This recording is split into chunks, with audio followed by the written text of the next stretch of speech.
out, and so you'll be able to talk with Daddy. My books keep disappearing on me.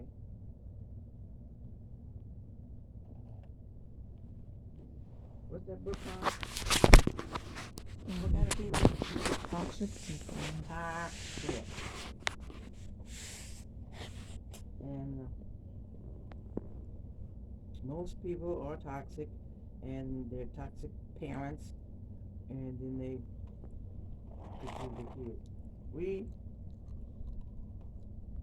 Joel Osteen talked this morning on fathers, mostly toxic fathers, and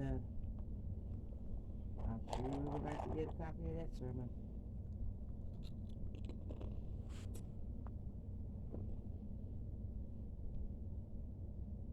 Because Dad needs to hear it, Joshua needs to hear it. We all need to hear it, tell you the truth.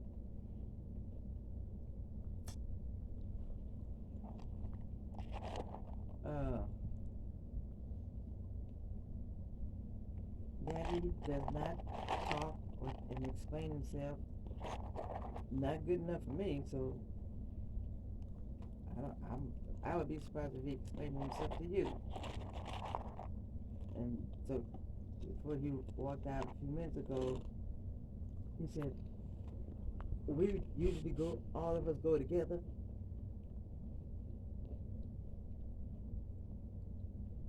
So this is the first time yesterday that he heard that I had told you and Joshua that y'all could stay home. And me and him would go to Augusta to the funeral. Wherever it's going to be. So he's not happy about that I didn't tell him before that I had agreed with you and Joshua that y'all could stay home. And what I'm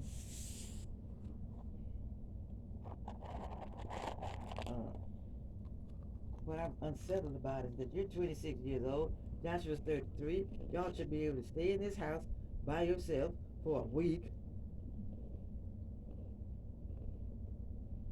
You're grown people. You're not little kids that don't understand nothing. So I'm trying to reason with him, what could go wrong? If the house catches on fire, you know how to dial 911. What could go wrong? No, he's not talking about that. He's just saying, well, we don't usually do that.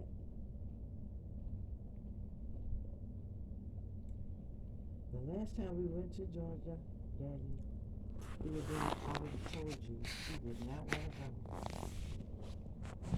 And you or Ann, somebody came up with the idea of somebody baking her a birthday cake and celebrating her birthday, because her birthday was 19th of October, around that time,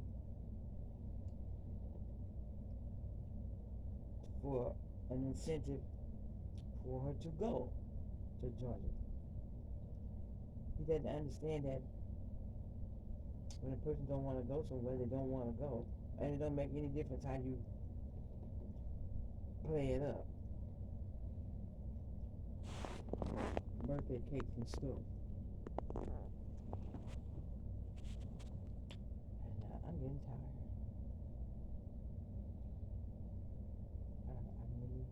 I'm getting tired of trying to explain, and he doesn't. His mind don't click. So he looked at me 2 minutes ago, sitting at the table. When did this idea come up that they could go home? And I'm trying to keep from screaming and hollering and cursing and I'm saying they're not little bitty kids where you have to think for them and tell them to pack up your clothes in a suitcase. We're gone. Goodbye. They have their own minds. So when did this come up? when they turned 18 years old.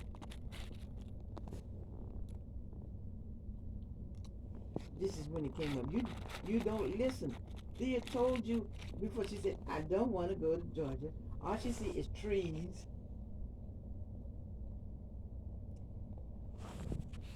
People can tell you out of their mouth what they want, what they don't want, and they don't come into your ears. You don't work with it.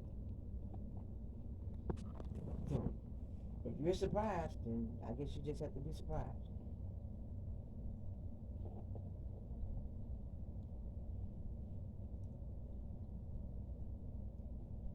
I'm gonna have to finish that conversation because he had to go to the bathroom and then he had to come back in here and Josh was getting ready to go to physical therapy and and I keep saying, why don't you sit down and talk to me? I can't tell you nothing when you're walking all over the house and then tell me I didn't tell you that.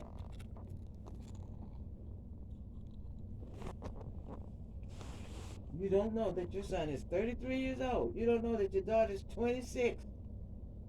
You don't know that. Oh my God, I'm hollering.